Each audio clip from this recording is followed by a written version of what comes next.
you, you know, timeless wisdom, shall we say. And I want to acknowledge Lisa Dietrich, who is on the chat. Thank you so much for popping by, Dietrich. Dietrich, that's actually a good nickname, Dietrich. Lisa, nice to see you. And boy, I tell you, the beam over here today was quite something. I'm not going to go into it, but it's been something else today. But I'm here, and you know, we've been super excited about.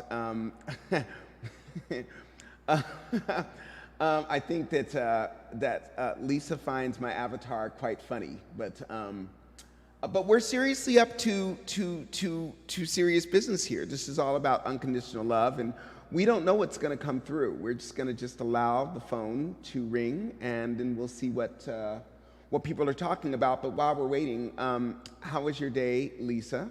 That's what I'd like to know.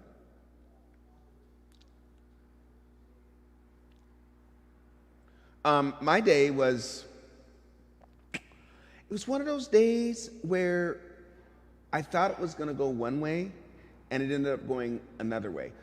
Because first of all, where I'm from, time works a little bit differently. Oh, I guess Lisa's had a wonderful, wonderful, explosive, wonderful day. She's sending us the glitter stars here.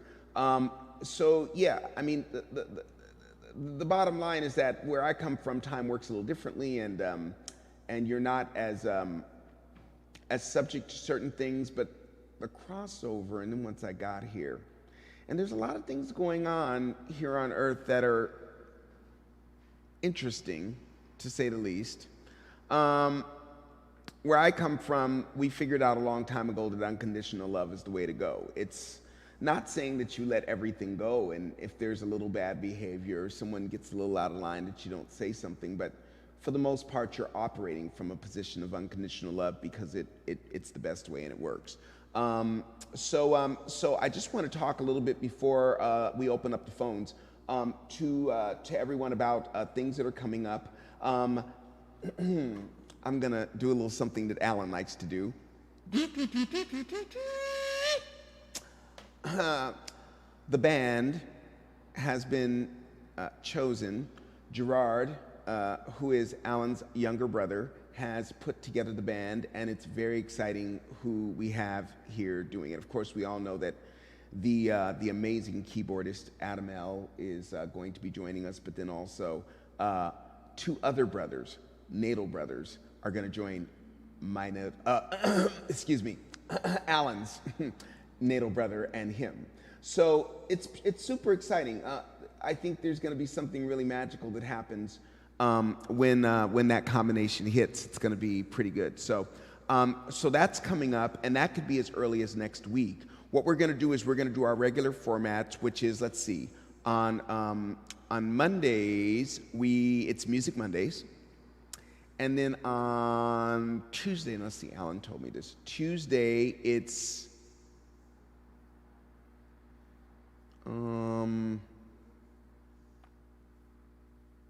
okay, well, it's the night where we show videos and everything. Tune in Tuesday, I remember. Okay, so that's when there's a video, and okay, oh, boy, I tell you what, I just got seriously pulled apart during this beam in over here. And Alan might need a little rest after this one, because after all, we're all aspects of each other. So Meditation Monday is going to be Monday.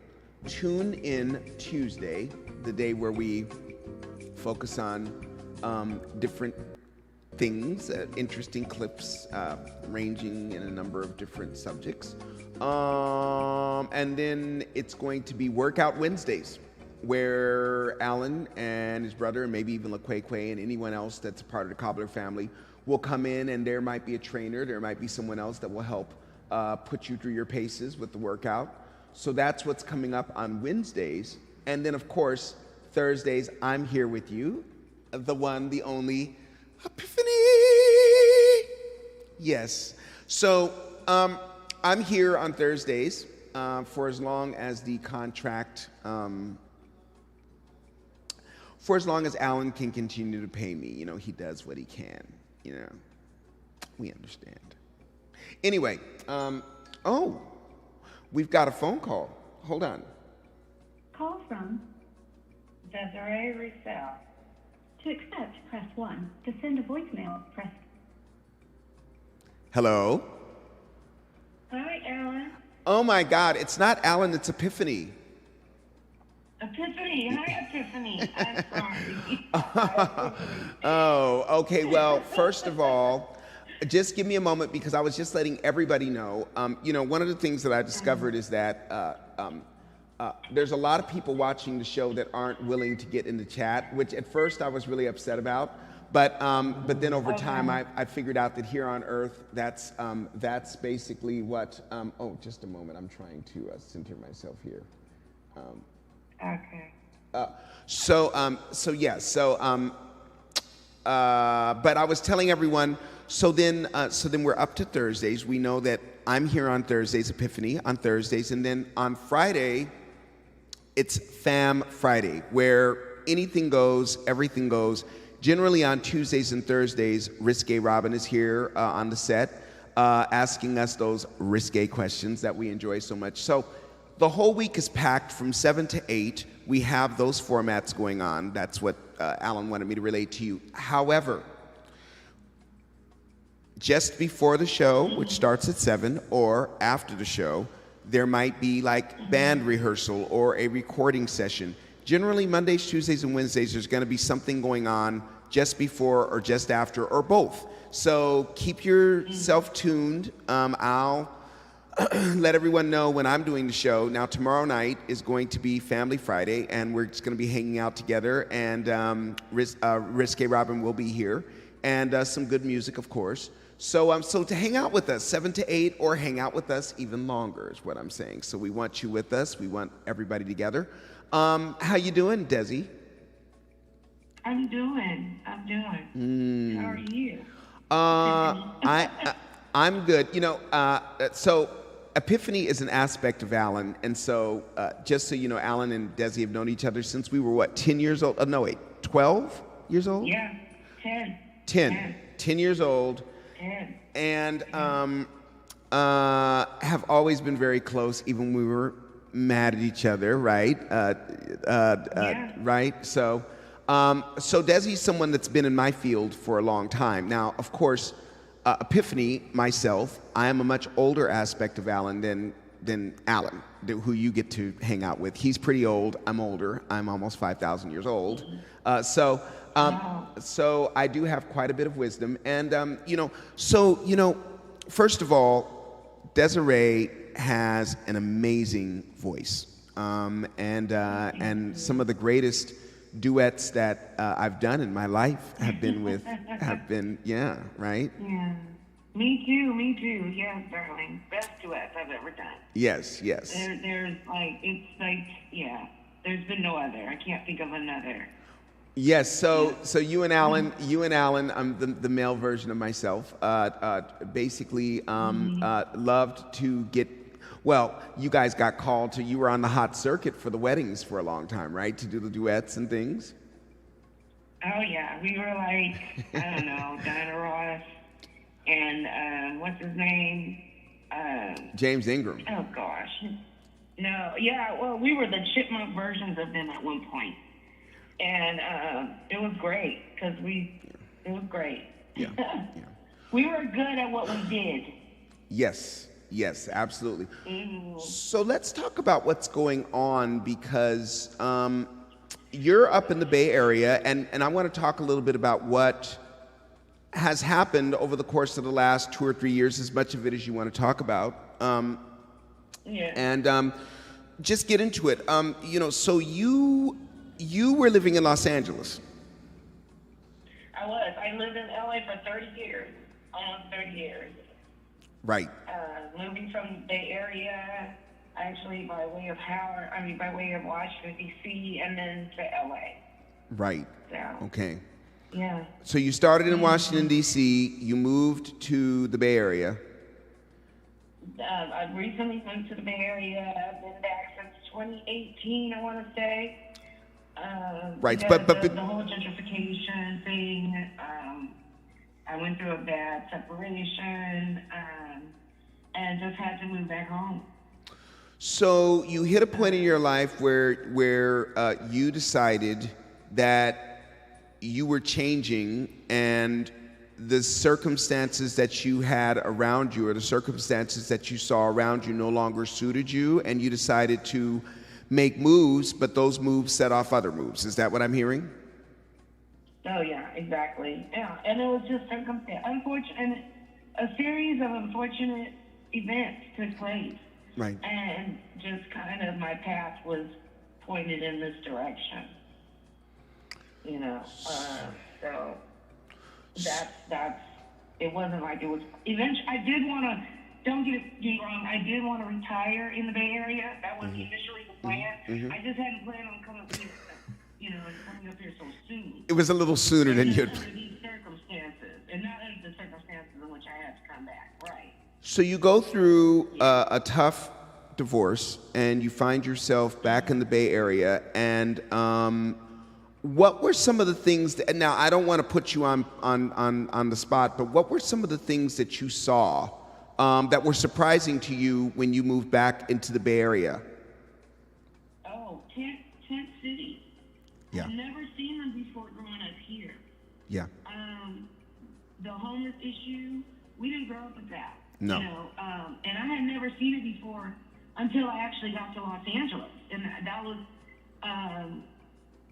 the first time I ever saw tent cities. Was on the Nickel, in a whole downtown area.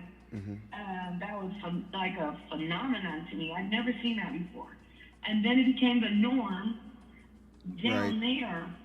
And then when I came back home, it was like I didn't even recognize Oakland. Wow. Oakland in the Bay Area for a very long time, mind you. Right. But I really didn't recognize it when I got back. Just the homeless issue is out of control. So one of the wealthiest cities in America. It's ridiculous. But go ahead. Well, we know that the disparities are crazy here on Earth right now. Now, I wanna just talk about the hotels, because I remember hearing you mention something about the hotels. Yeah, I had to live in a hotels for like 8 months, exactly, like from January to September of 2019. And because there was just the same issue that was going on everywhere. You can't afford to, to live in anywhere. So I ended up, until the opportunity came where I could roommate with some very good friends that you and I grew up with. That's right. That's right. They're like family, and so that opportunity came up, and I do believe all of that was God. I do. Yeah. Because that was not on the itinerary either. But I'm very happy, and I'm in a very safe environment and a supportive environment, so I can get back on my feet emotionally, physically, all of that. So that's been a blessing. That was all God. That I do know. Yeah, I mean, of course, when hard times come and you make it through, you become stronger, and you know a little bit more of what not to do. And you are, I mean, I've been through my stuff. I think that really 2018, 2019, 2020 for the United States on planet Earth has been it's interesting, because what I've noticed is that things are shifting overall for everyone on the level of countries and the whole Earth itself, with the environment. And then you've got everything that's going on politically and all of the changes that are happening. And then people in their individual families and lives are going through the same types of things that are happening. It's like the macrocosm and the microcosm are all going crazy. And I remember you saying something, because I wanted you to point this out, because I want people to get a sense of what the world of survival is like. I remember you talking about being surprised that there were a lot of white families in these. Just families, period. Just families, like well-established families. Like the rug was just pulled from out under them. I met one family, there were 9 children. Oh my God. 9. in a hotel room. 2 parents, 9 kids. You know, Wow. it blew my mind that people are actually surviving under these circumstances. And it's not like, it's not the norm, for them or anyone else who are living in these circumstances. They're just, having their whole foundation shook, like there was a war and we're all casualties of it. I felt like a casualty of war. Misplaced. Right. I really was physically going, as I was going through recovery of a major surgery as well. And I literally felt like I survived a bombing. That's what I felt. What was the lowest point that you remember? I want to know 2 things. I want to know what was the lowest point you remember, and then what was the point where it turned around for you? Because it did turn around. The lowest point. The lowest point, I would say, is when there was a moment where it was raining and we were out of money and we didn't know if Now who's we? In a motel or if we were going to be on the street that night. And when you say we, who is we? My daughter and my grandson and myself. So this is the thing, and for those of you who have not been here, it's an adventure. Some people are experiencing this going from planet to planet intergalactically, finding themselves either they're robbed or something happens or they lose everything. It happens to people that you would never think would happen to. It's happening right now at record levels. People are losing their homes. People are finding themselves out on the streets. This is the whole reason why I just heard from a dear friend of mine, actually, I heard that they're planning on turning the beaches in Los Angeles. Don't quote me on this, but I'm hearing that they're planning on turning the beaches into tent cities because the homeless situation has gotten so far out of hand. And I don't know whether that's going to be... I believe it. They're turning stadiums. I saw on Vice. They're turning stadiums into tent cities. It's really. So you go, okay, and the one thing I want to say is this is a theme that I want to talk about, that planets that are going through this stage of it, I believe that your planet is coming to a place where they're ready to take their seat at the table of the universe, although it may seem very turbulent right now. Better things are coming, I believe that. So everyone just has to hang through this. But in this time, I call it tribal thinking, tribal living. People that you've known, people that have had your back, people whose back you've had. This is the time to pull together. So you're in this terrible situation, and you're back in the Bay Area where you had a lot of friends that you had known for many years, and then something magical happened. Yeah. A friend of mine told me, actually, another, a dear friend of ours said, just come back home. Just come back home. We'll figure it out from there. And basically that's what happened. I moved back to the Bay. I went and stayed with some family, and then that welcome got warned. And then I ended up having to stay in a motel. And then the friend who told me to come back home, was able to eventually open his home to me and say, now come live with me, we'll figure it out. And we love this friend. He's been like a brother, right?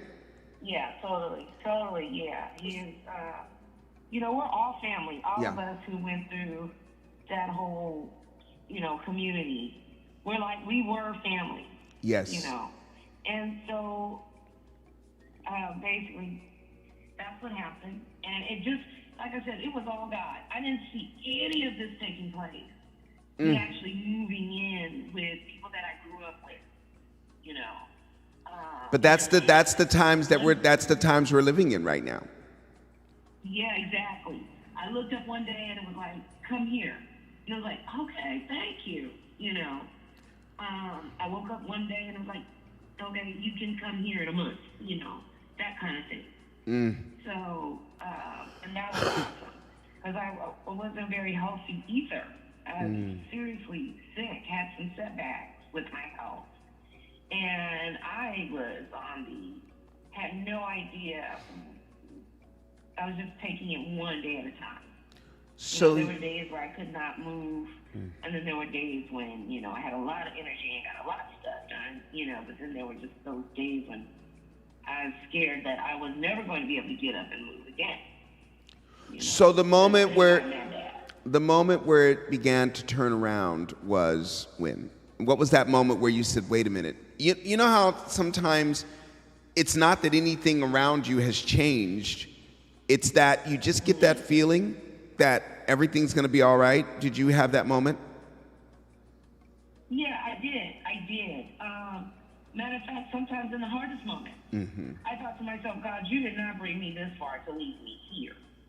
You know, that's what my head was. I had to keep that aspect of faith going with myself, you know, that self-encouragement. Just, okay, God, I know something wonderful is going to happen, something miraculous. And I just kept that focus, you know, at those low points where I knew nothing I could humanly do possible anymore. I couldn't do anything else humanly possible. Yes. And I know all I could do was leave it up to the universe. And the only thing I could do was I couldn't do anything else. I've done everything else. You know, spent every dime. Yes. Made every phone call. You know, inquired every service, whatever. You know, even, you know, working whatever little odd job to make ends meet. You know, and I was Ubering, you know. I had done everything in my power. And I thought, okay, this God is either saying stop or don't worry. Whatever he's saying it loud and clear. And there's nothing else I could do. And then I'd wake up the next morning or the next day or something would have come through, you know, and then this came through. So it was really one day at a time living. Literally, it was one day at a time. So you moved in to, now let me get this straight. You moved into the house before coronavirus with your friends or your before. Right before, months right. Before. Like about months before the virus hit. I moved in here, I want to say less than 6 months maybe. Can you imagine if that had happened while you were still out there? That's why I say I know it was God. Right. Because who saw the virus? I didn't. You know, who saw that coming, right?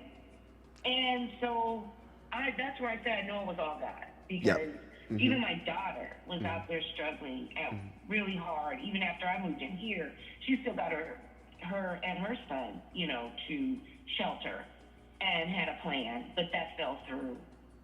So then she had to stay with me. And she's still staying with me because of the virus. And he's safe. We don't have to worry about him, you know. Or, I mean, she would be okay, but it was him, of course, was my main concern. He's 4. And so I was able to help them and be his caregiver. Who saw that coming, you know?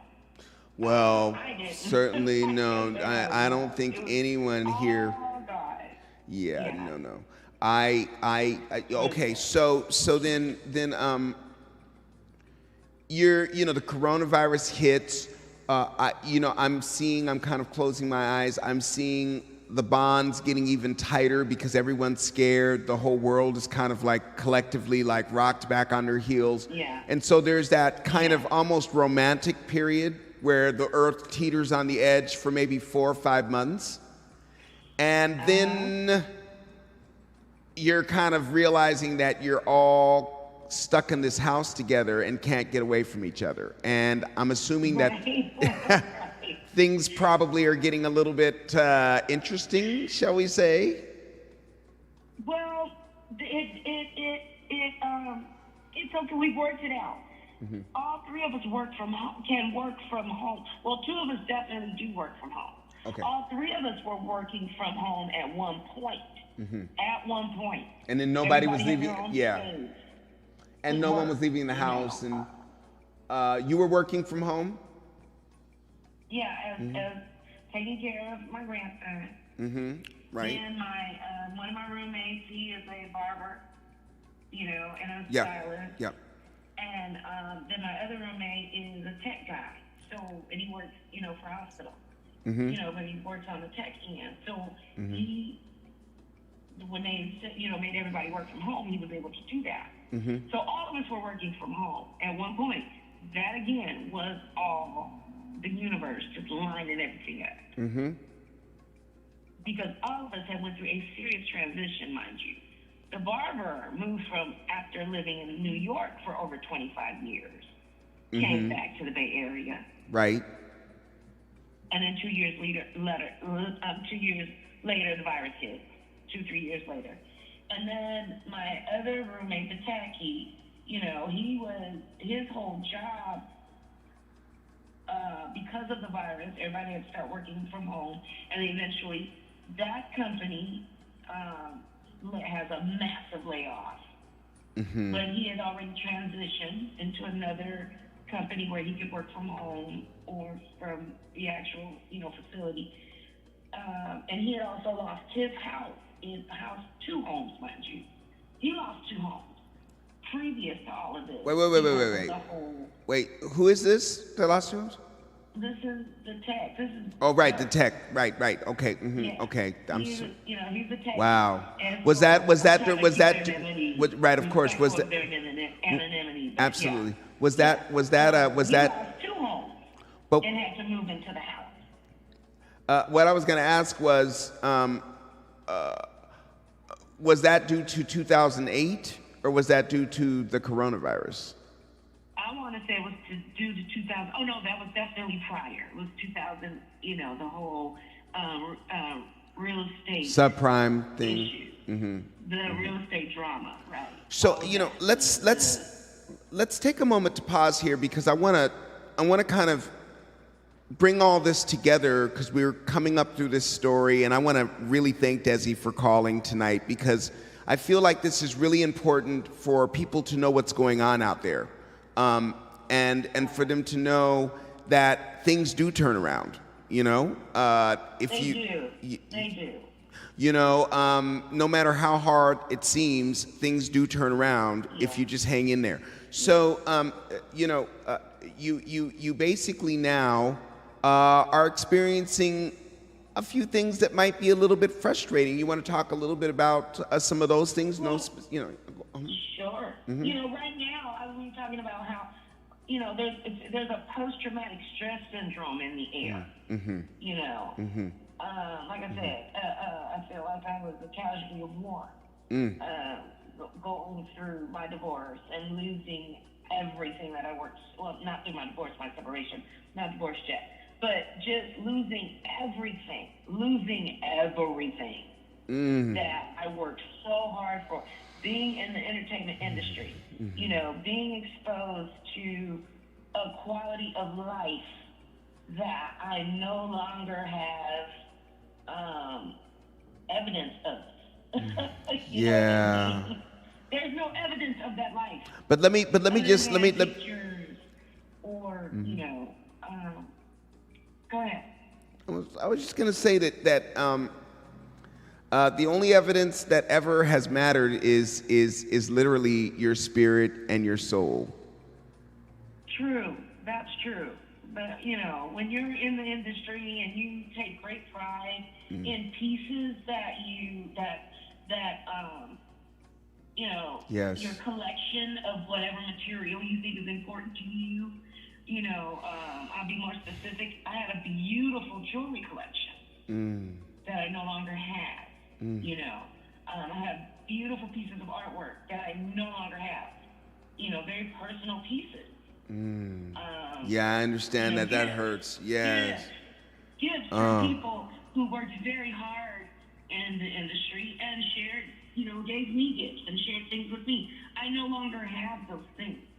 And they were very important to me because it represented to me my Right. success Right. in the industry. And so that is no longer evident and apparent in my life. That's no longer, I no longer have that.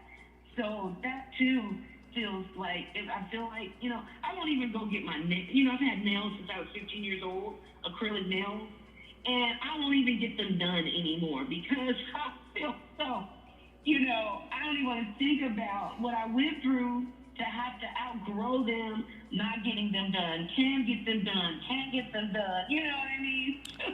There's a lesson in there. There's a lesson in there. There's a lesson in there. There's Yeah. a huge lesson in that Yeah. valley. Yes. Okay? Yes. Absolutely. It's huge.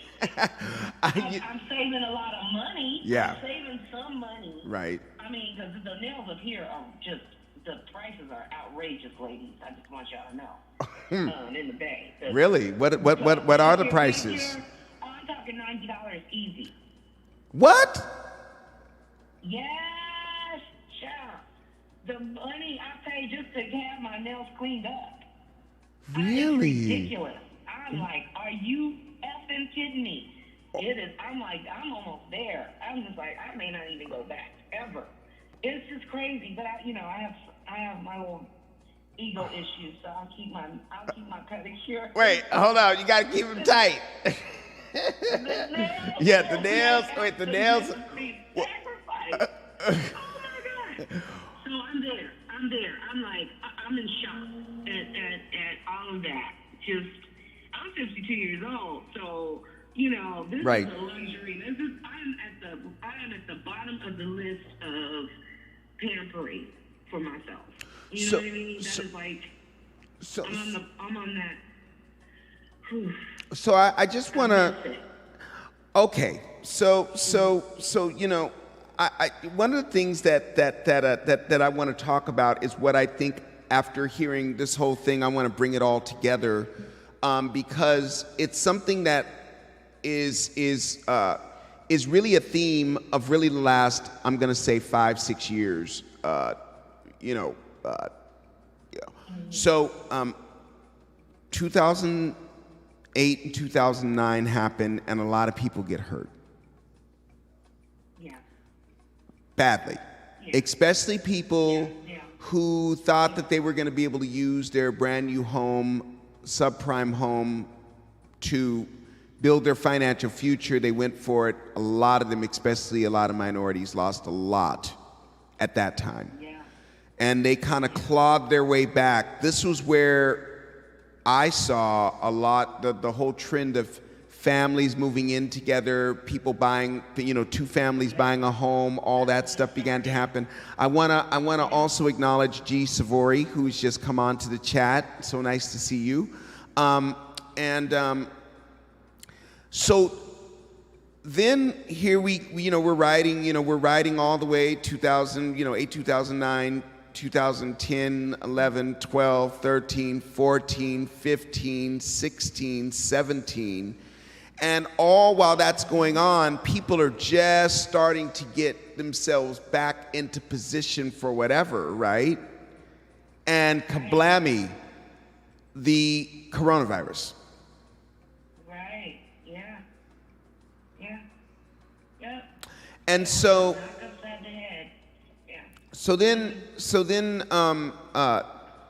once the coronavirus has run its course as far as it being something new and a novelty and all the craziness, everything is starting to settle.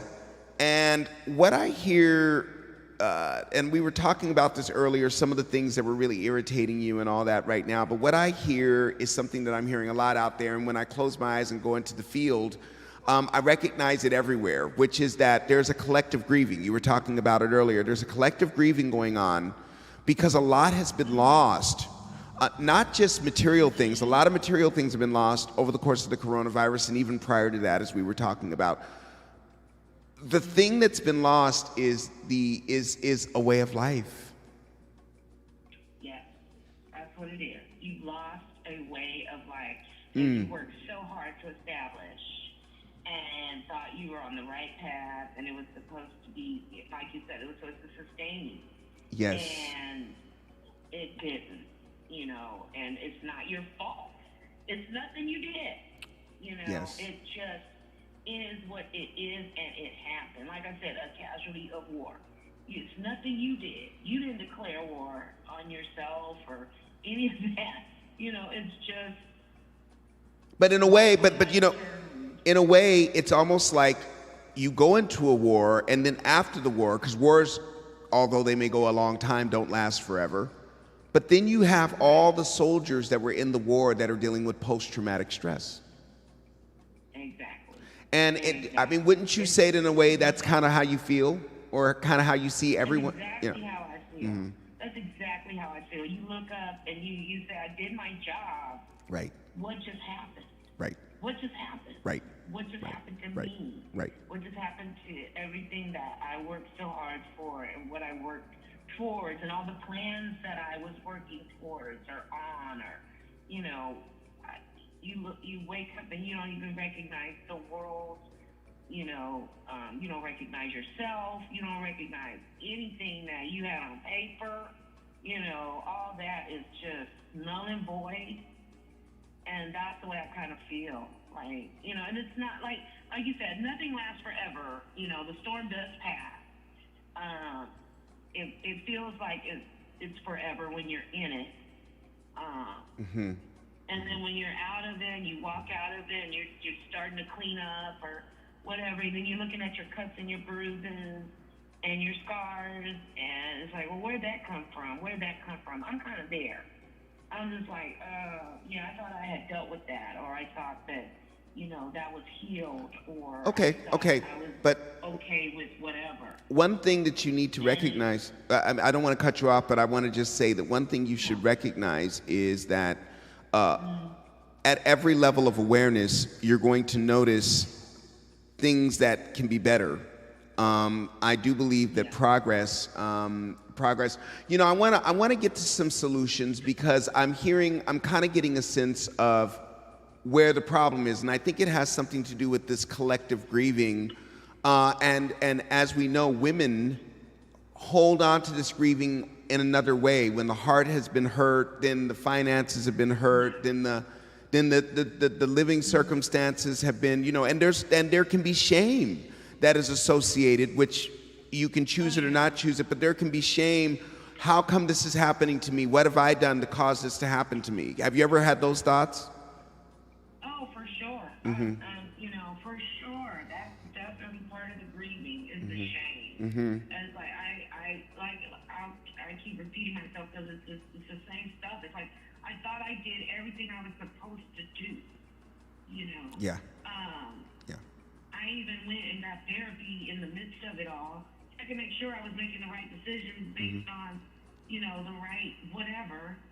And boom, it's like still. So now what I want to do is I want to do a little exercise, because we're getting up to the point where we might have another caller calling in. I want you to close your eyes, and let's take 3 deep breaths.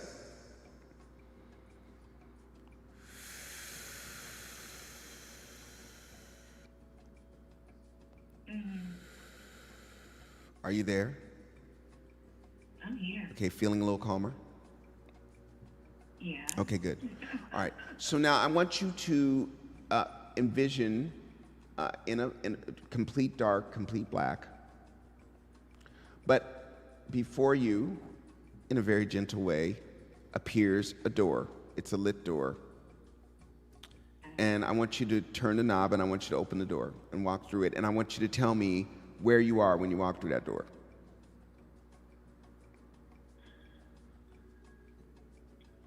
Where am I? I'm still jiggling the knob. Hold on. Okay. Where am I? I love that you're using your imagination. You're jiggling the knob. I love it. Where am I? You know where I am? I am at peace, I think. But where are you? I'm at peace. Where am I? Yes. Where? Where are you? Yes. Oh gosh, that's a good question, Alan, because that's another process that I have to go through. Okay. I am at a fork in my life. I am at a fork in the road. So I want to make sure to get this information to you because you could not identify.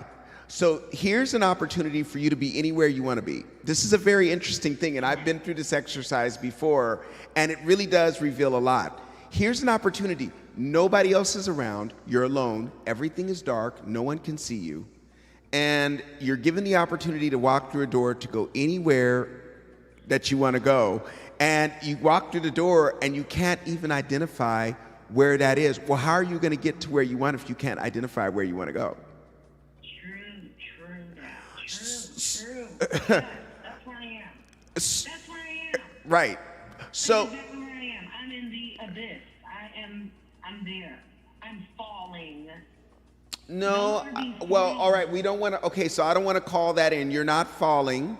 Let's just say that. Let's just say that you are unsure of the outcomes that you're not quite sure of the outcomes that you're seeing right now, but you're having faith that things are getting better, right? Yeah. I am. Okay. Yeah. Because we have to be careful what we say out loud. True. Yeah. True that. Yeah, I forget. Yeah. So. I feel like I'm floating. Right. Well, well, it totally does. A lot of that doesn't have to do with necessarily your circumstances. Some of that is just the times that we're in, the fact that this is happening collectively. Even those that have money and they're fine, they've had to face a lot of things on the inside. That you may be living in a beautiful mansion, but are you happy with who you're living with? Yeah. You might find out that you can't stand your kids. You might find out. You might have found out that your husband or your wife or whatever, or your anyway. That is what it is. The point is, Yeah. I've always known you to be someone who is able to take lemons and make lemonade, but it takes you a little while to get to the point where you gussy up the energy to do so. What are 3 things you can do right now to move you closer to knowing what it is that you want? That's a good question. That's why I'm talking to Epiphany. Okay, but see, the thing is about an epiphany. This is the thing, and this is the thing that, and I'm so glad you said that because I really want folks to get this. Epiphanies aren't something that someone gives you. Epiphanies are something that may be, they might be encouraged, or someone else may be the catalyst for an epiphany. But an epiphany is something that you discover on your own. So what I'm seeking to do is to curate questions that will allow you to come to your own conclusions, and hopefully those are the highest and best conclusions that you can come to. So what are 3 things that you can do right now or within the next day or 2 or whatever, that can you come up with a little exercise ritual, something that you can do that will and then if you can't, then I'll come up with one for you, but I want to give you this opportunity that will allow you to begin to think about the things that you want. I know I want to travel.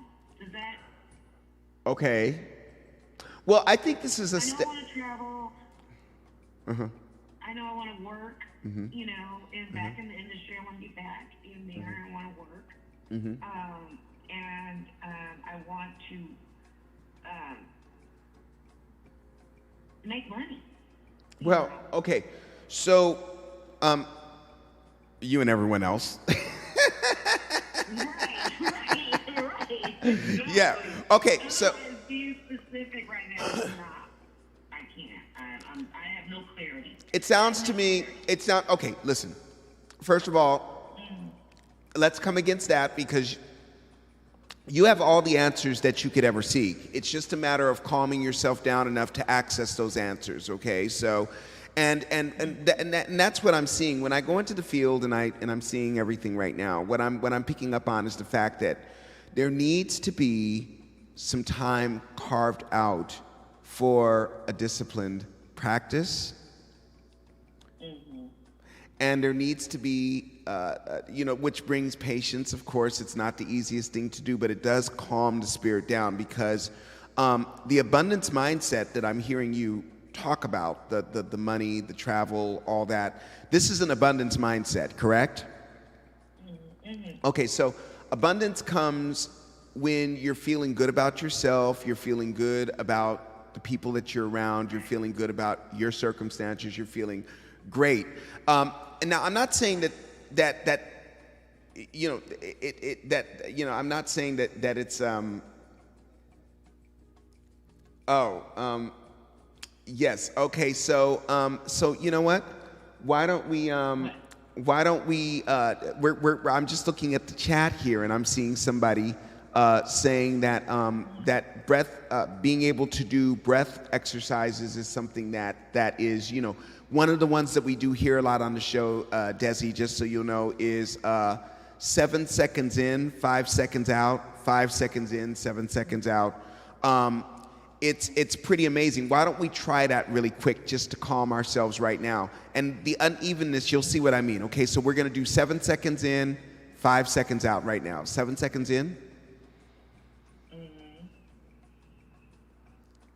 5 seconds out. 5 seconds in. 7 seconds out.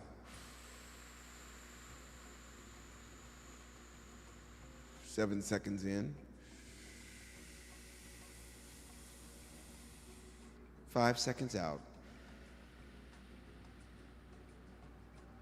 How do you feel? I can even hear it in your voice, much calmer. There are, and I'm looking at the clock right now, it's 7:47. One of the things that I think people forget is, we've come through a period where every channel on the television was a reality TV show that was just hyping us beyond anything that, taking our senses to levels they've never known. You had the very real specter of dying, you yourself. Thank you very much, coronavirus. The specter of any or all of us dying was right there in our face for a few weeks, not knowing what the coronavirus was going to bring. Immortality. Right. Yeah. And so all these things, and you do have a tendency to a flair for the dramatic, shall we say? So that kind of. In the industry is what I do. Right. Well, yeah, but I mean, all of those things play a factor into us feeling nervous, whether we're showing it on the outside or not. Nervous, irritable, discontent, the anxiety, and then everyone else kind of has that low-grade anxiety going as well. So we all get swept up in this anxiety, and then we don't understand why we're not able to manifest the abundance that we seek. So, let me give you 3 things, because I want to, as much as I hate it, I have to wrap it up with you here in about 5 minutes, and then get into wrapping up the show, because there's a few things I want to share with all of the listeners. But number 1, write this down. I want you to pick up a book. It's $10, literally. It's called The Abundance Book on Amazon. By Randolph. Do you have that already? I think it's on my list. Okay. My favorite things to buy, but it's The Abundance Book. By Randolph. Yes. By Randolph Price. Randolph Price. Okay. Okay. Yeah. So get that book. Read it. You can read the book in literally 40 minutes. It's a little teeny book. But inside of the book is a 40-day abundance exercise that you do every day. Okay. Do that, and I promise you, by the time you come out of the other side of it, you're going to have an abundance mindset, a real one That's not just contrived and you clawing your way to abundance. No, you're going to be right there in the zone. If you do that every day for 40 days, the way that book says for you to do it. Okay, so that's one thing you can do. Okay? So are you willing to commit to buying the book within the next 3 days? Yes, I am. All right, great. So then that's going to shift a lot there, right there. All right, now, the other thing is I want to support your who you are as an artist, because you are a brilliant artist. And the world needs to hear your voice. The world needs to see your work. And you're not too old. I know that you keep going on about that. It's not too late. I want you to buy a second book, which probably will cost you about $25. And the book is called The Artist's Way. Have you heard of this book? I have that book. Oh! Yes. Remember we did I don't know if we did it or if I did it. The Morning Pages. Boyfriend, but The Artist's Way. So, It's a great book. dig that book up. It's a great book. Dig it up, Yeah. and do it. And then the third thing I'm going to ask you to do is to do something for yourself that doesn't require much space and it doesn't require much time. And it's a third book. This book is going to cost you about $15, and it's called The 5 Tibetan Rites. Now, this is going to do is this is going to give you an opportunity to, for about 10 minutes a day, stretch your body. And it's going to stretch your body in a way that's going to bring all of your organs back into alignment, and it's going to allow you to start to reverse the aging process. Does that sound good to you? Oh, great. Yeah, sounds great. Right. This is a tried and true technique from Tibet. It has shocked people. It shocked me. It's one of the things that Earth gave me, epiphany, and I had an epiphany when I saw the results. I have to admit I was looking quite good when I did my 5 rites. And I did them yesterday, and I can already see the results in my jawline. Looks quite good. Oh, wow. Okay. Good. Yeah, I like the way that looks. Okay. So, yeah, so those are 3 things you can do. The point is, when you start to feel that things are going down, remember it's just a little signpost to look up. Yeah. Okay? True. Yeah, it's just a little signpost.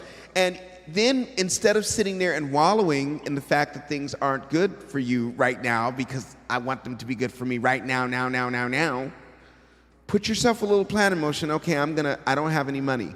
All right, I'm gonna take a 5-minute walk each day, and as I walk along, I'm gonna say confident, secure, love, protected. Confident, secure, love, protected. Did Shar give you that wonderful one? The confident, secure, love, the walking meditation? I forgot that. Okay. What is that? Confident, secure, loved, protected. These are the little things, that all that work that Shar does. These are the things that work with the subconscious mind, that allow the subconscious mind to then be able to speak to the conscious mind, that allows these bad habits or bad things or things that we don't want, or the states of mind that we're seeking to come in, and the states of mind that we're not seeking to go out. Because guess what? Nothing could change around you. And this is the last thing I want to say to you, because I really want you to get this. If you don't remember anything else that I've said to you, remember this. Nothing around you has to change in order for you to have a completely different state of mind. Yeah. Absolutely nothing has to change for you to have a completely different state of mind. And once you have that different state of mind, you're there. You're literally there. If you could be living in the most squalid poverty, and if you are able to access that abundant frequency, you will eventually attract that abundance into your life. It's an inevitability. It's just like if you stop eating altogether, you're gonna waste away to nothing. This is how it works, because we're in a universe that's mathematical, and guess what? That's just how it works. So, so what are you fixing for dinner tonight? What am I fixing? That's a good question. I know chicken is on the menu. It generally is. It always is. Oh, Gosh. Is I he? think there's He some hasn't. corn and I don't know. Mm-hmm. There was some rice and beans or something. Oh, I don't know. but with your seasonings. Huh? I said, but with your seasonings. They're gonna call now, so. Well, it's no. I went and got it. I had Oh. some for lunch. Oh, I see. It was a restaurant. What I have for Okay. them, yeah. Okay. Yeah. Well, Which listen. is another conversation you and I need to have, but that's when nobody else is listening. Okay. Oh, yes, there are those. Okay, so listen, I'm gonna let you go because we've got another caller calling in now. But listen, I love you so much, and we've got to get together soon. Okay? Yeah. Good night, Desi. I love you. Good night. I'll talk to you soon. Peace, love, and pie.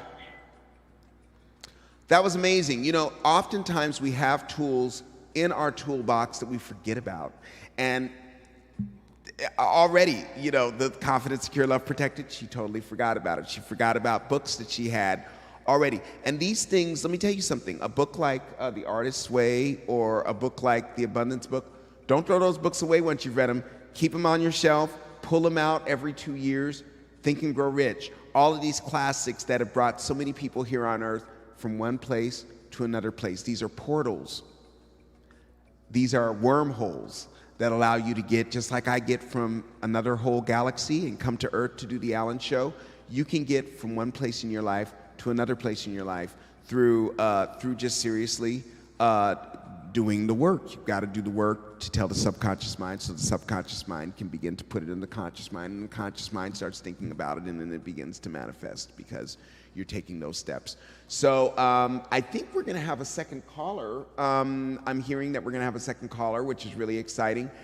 For all of you out there, I hope that you're enjoying hearing this kind of channeled, wise counsel that comes in from wherever.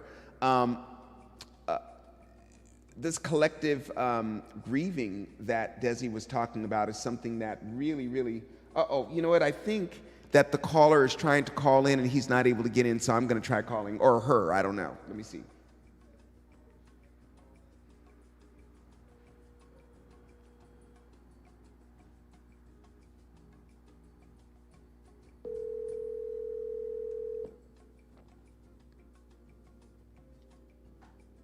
Hello. Hello? Hello. Hi, you just called the Epiphany Hotline? Oh, yes. This is Crystal. Oh, hi, Crystal. How are you? I'm good. How are you?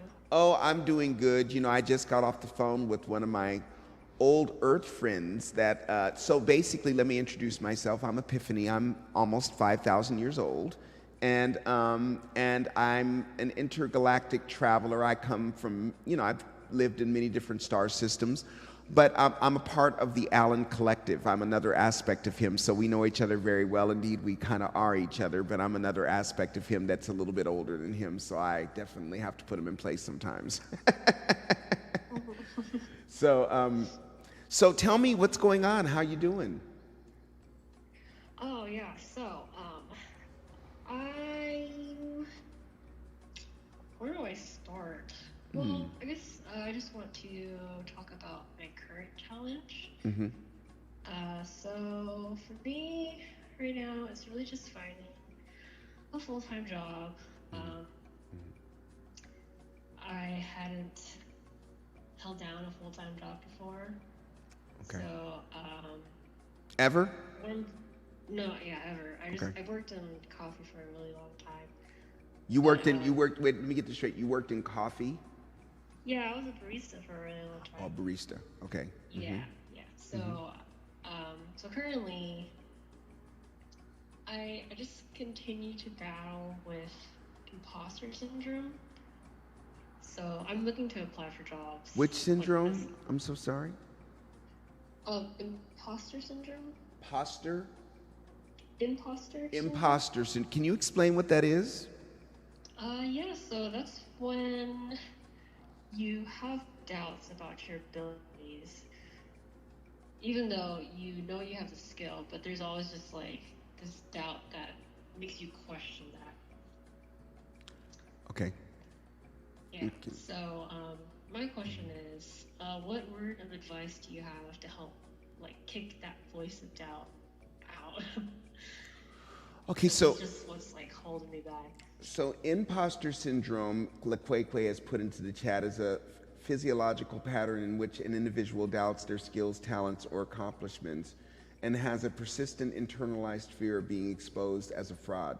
Despite external evidence of their competence, those experiencing this phenomenon remain convinced that they are frauds and do not deserve all that they have achieved.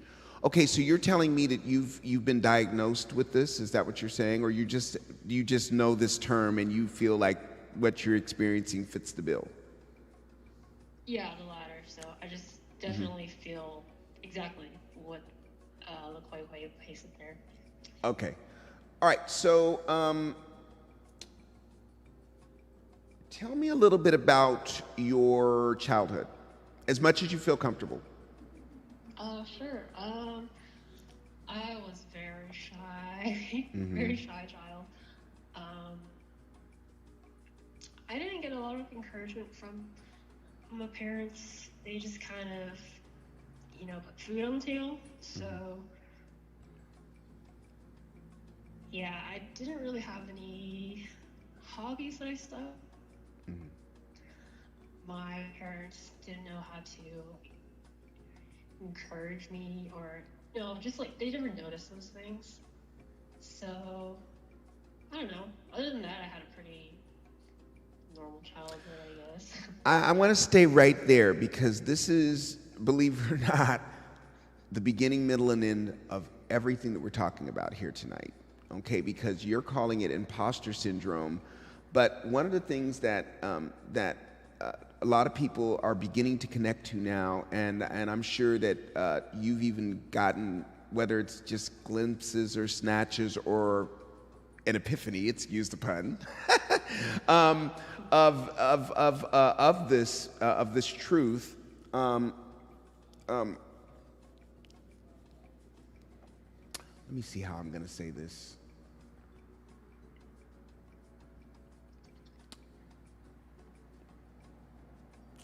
Just give me a moment.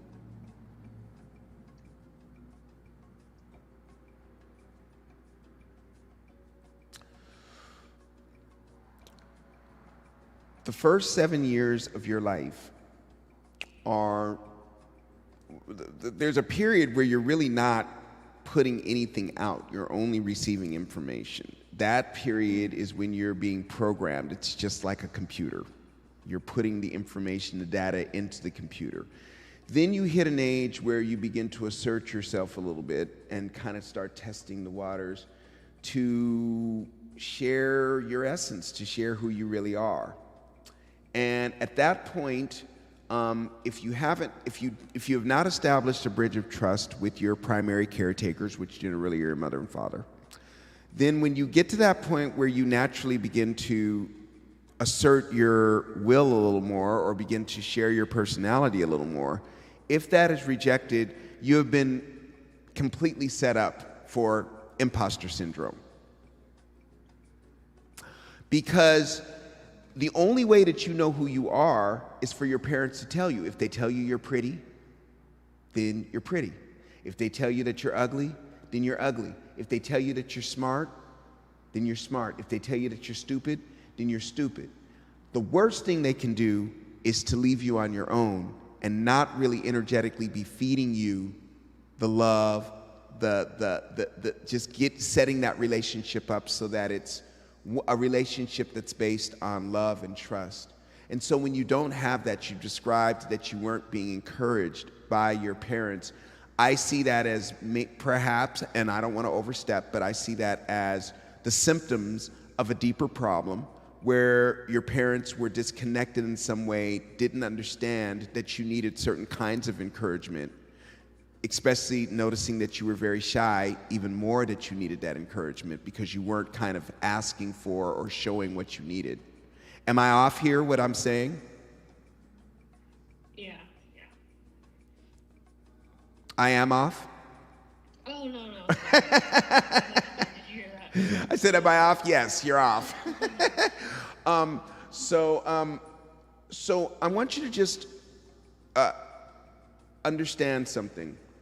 Almost everybody on the planet is suffering from what you're describing. I know people from all over the galaxies that are doing huge things, huger things than you could ever imagine even on Earth. They still have their insecurities, but their relationship to their insecurities and their perspective, the way they see their insecurities is a little bit different. You know, yesterday, Lekwekwe showed me a meditation or a discourse by obviously a very spiritual monk who talked a little bit about what we're talking about right now, where instead of kind of being upset with and angry with the things that are haunting us, taunting us, causing us problems, befriend it. Have you ever thought about that before?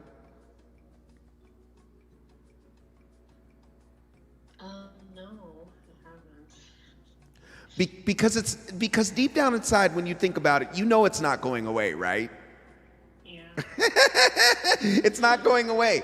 So it's your relationship to those things. It's not that it's ever really going to go away. Now, the interesting thing is, once you form a relationship with it and you've made peace with it, the thing might say to you, blessings, I'm done. You've learned the lesson that I came to teach. Goodbye.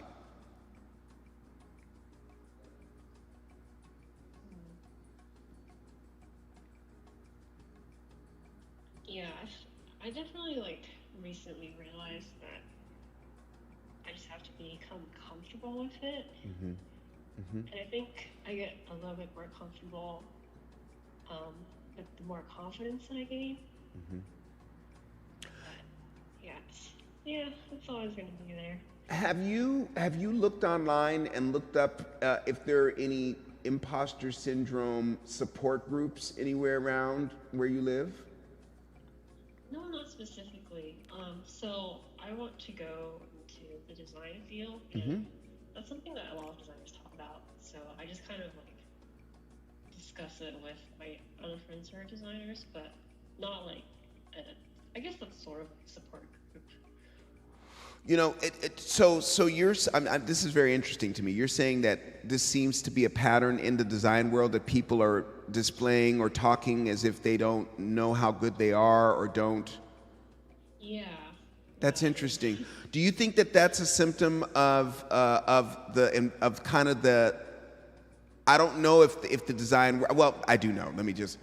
Is there's a lot of toxicity in that field, correct? What do you mean? Well, design, fashion, music, you're dealing with, generally when you're talking about design, you're dealing with wealthy people because poor people don't have the money to do these things. Am I wrong? So there can be, I know that some of the designer friends I've known always complain that I want to be an artist. I don't want to be somebody who's just basically doing what the, other, oh, now, wait a minute. What kind of designer do you want to be? So I want to do visual but digital design. So websites Okay. and graphics. Mm-hmm. Mm-hmm. Do a little bit of 3D modeling. Yeah. So you're saying that people that are in this particular field of doing the graphics and all that, they complain about feeling like they're not good enough. Yeah, I wonder because a lot of designers having empathy is very important because the whole point of designing is so that you improve an experience or something like that for people. So you always have to keep people in mind. So I'm wondering if that relates to imposter syndrome, just being hard on yourself because you have to really be hard on your designs because it's for other people. Right. Okay, so let's bring it back to you because we're not on the phone with everyone else. We're on the phone with you right now. So what it sounds to me, you're looking for a way to feel good about the work that you're doing. and to feel like you belong in the room with whoever you're there with trying to get a job or whatever you're doing. You want to take this leap into the design world now. Am I correct? Yeah. And you need to be able to find the confidence to be able to go into these places and to present yourself, correct? Yeah. Okay, so how many people do you have in your life right now that you feel you can show them anything, or you can be yourself 1,000% and not feel bad? A few people. Would you say 3? Sorry? Would you say you have 3? I would say I have 3 at least, yeah. All right, so this is a suggestion that I have for you, and you can take it or leave it. But one of the things that I know about one of the great design schools that someone that I have known for many years, who actually teaches at this school, talks about, the name of the school is the Art Center, and at the Art Center, the majority of the work that they're doing is basically teaching their students how to make presentations, because artists are, so what I would say is, whatever it is that you're looking to do now, instead of being focused on imposter syndrome, which isn't going anywhere, it's just, it sounds like it's probably a little amalgamation of your parents and the culture that you're in. For whatever reason, people seem to be thinking this way for whatever reason. And then also, maybe some of the things that life has dealt you, disappointments, things along the way that didn't work out, that's normal. Now you're at a place where you want to take this next step for yourself in your life, but you're questioning it. Put that to the side. Just put it to the side. You can do that. You know that, right? You can just put that to the side. Are we there? Can you put that to the side right now? Yeah, I think so. Okay, so I want you to visualize whatever fear, doubt, and insecurity looks like, and I want you to see it kind of off to your left, and I want you to take your hand and just wipe that off the table onto the floor. Can you do that? Mm-hmm. Okay, so you did that already? Yes. All right, so now we're in a completely different conversation because we're not dealing with fear, doubt, and insecurity anymore. By the way, ladies and gentlemen, you can do this exercise. You can literally visualize fear, doubt, and insecurity. You can just push it aside, okay? All right, so because sometimes you just don't have time for it. When a real opportunity is before you, or you're really trying to go for your goals and you're really trying to achieve something, and that fear, doubt, and insecurity is rearing its head and you need to move forward, you've got to take an exercise, you've got to take an action. You don't think yourself into right action, you act yourself into right thinking. Don't ever forget I said that. You have to move that problem off the table physically, boom, push it off. All right, now we're in a completely different conversation, all right? Now, I'm going to ask you a question, and I asked the last caller the same question. It's one of my favorites. Can you close your eyes? Yes. Okay, good. I want you to imagine that you're in a completely dark space. There's no light anywhere. And let me know when you're there. I'm there. Okay. I want you to see before you a door. Mm-hmm. I want you to walk up to the door, and I want you to turn the knob, and I want you to walk through the door. Okay. Where are you? I just see bright light. Ooh, okay. Tell me a little more. It's like I'm above the clouds. Wow. Okay, so it's almost like when you're in a plane and you burst up through the clouds and all of a sudden it goes from being kind of dark and gray and no color lines to boom, bright blue, bright yellow, just bright. Is that what you're seeing? Yeah, it's bright. Okay, so I want you to ask yourself a question. We're in this bright space and it's all sunny and bright and it's just Technicolor. Why are we here? I guess there's no barrier. Okay, well, we know that because we're in this wide open space and it's bright and it's amazing. Why are we here?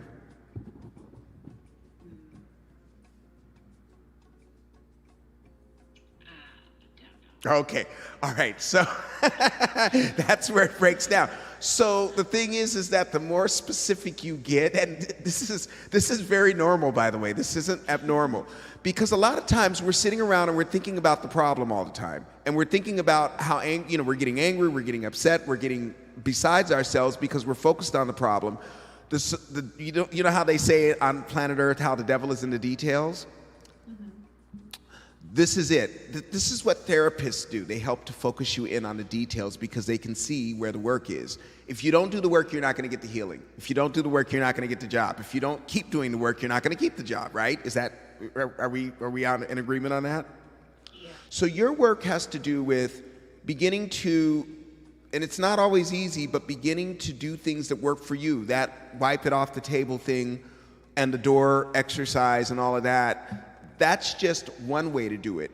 But you got to figure out, what are the things I can do on a daily basis to begin to shift my subconscious. This is the reason why we do rituals. This is why we go through the marriage ceremony. We go through the graduation ceremony. It's to allow the subconscious to know I'm going to another level. But it doesn't have to be organized by a school or by a bride and groom. It can be organized for us. We can make any ritual we want.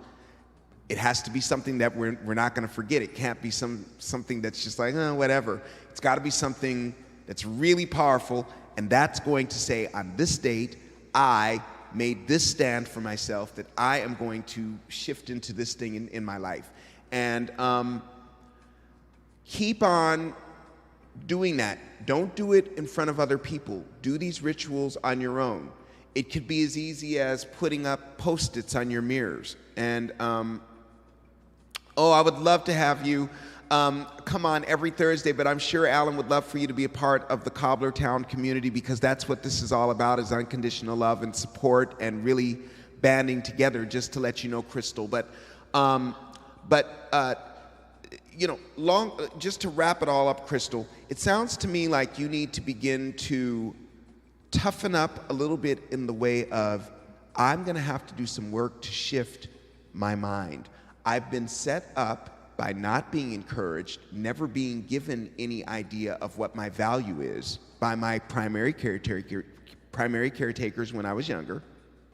And so I shouldn't expect to have that in. That programming's just not in. It's just not in, okay? So the primary programming never gave that to you. Then whatever your experiences were in life, perhaps you were rejected by your parents, by others in school, some traumatic events happened. They may not have seemed traumatic by other people, but they were traumatic for you. And you began to pull back, to retreat, became very shy, became very you didn't feel like you could get out there. And what I'm telling you right now is that shyness is your armor. That ability to go into the quiet spaces within yourself, that's a power. That's a superpower that you have. Use it. Go inside of yourself. Begin to create your own little rituals. They don't have to be any particular time period. They don't have to look any particular way. But ask the universe to give you something that will allow you to, that ritual will go into your subconscious mind and begin to allow you to not carry that shame, that guilt, that feared out insecurity with you going into this amazing new period that you're going into, the world of design.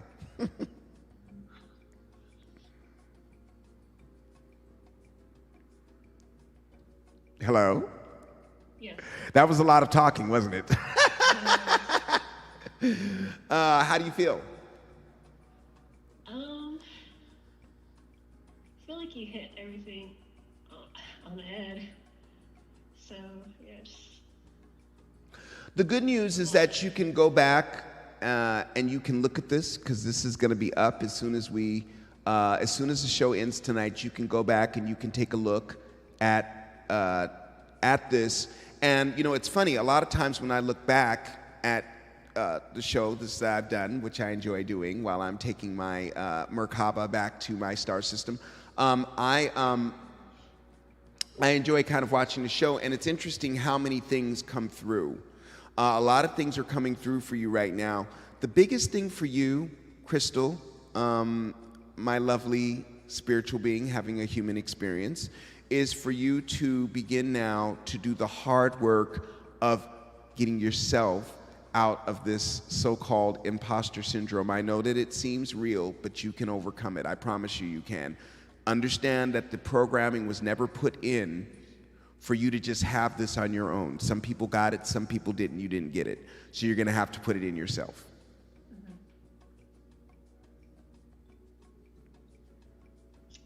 Okay. I'll work on that. Okay, another job, another thing. Are you in therapy? Okay, so I know for a fact LaQuay has an amazing therapist. You should probably talk to him about that because that could be a really great thing for you because that's what that's for. That's sometimes we need outside help. We need somebody to help us to get where we want to be, you know? Okay? Okay. Wonderful. Well, Crystal, I do hope we get a chance to meet each other in person one day. Yeah. Are you planning on traveling intergalactically anytime soon? I wanna. You are? I have to push that back though. Well, I hope that you get a chance to visit me in my beautiful star system, and LaQuay can give you the coordinates if you ever decide you want to come visit.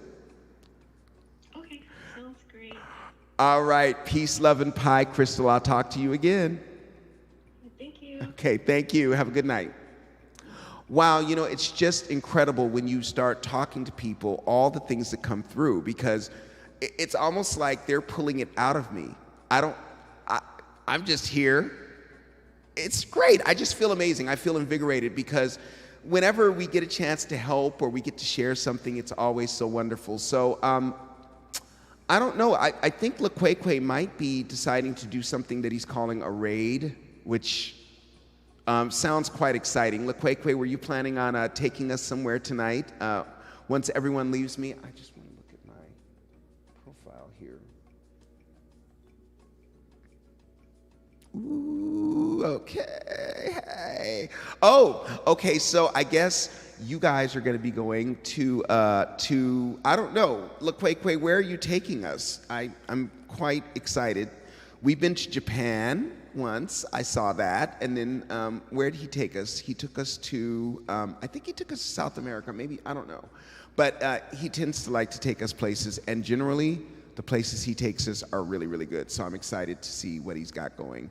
And we'll be here tomorrow night. I won't, but Alan will, or the other aspect of myself. We'll be here tomorrow night with an amazing interview. There are 3 possibilities, and all 3 of them are really good. So at some point tomorrow, just look on Instagram, which is It's the Alan Show on IG, and then you'll see what the interview is going to be. Actually, Alan might decide to be me and interview me, which would be a good idea on his part because I got better than a lot of these guests that he's been having on the show. Sometimes I have to just, beam down a little bit of communication and ask him what he's doing. But, being a little older, I tend to have good taste. And when I see this, Okay, enough looking at myself. I love all of you. Peace, love, and pie. I am going to now sign off and let LaQuay take the show. I love you all. Have a good evening. Bye.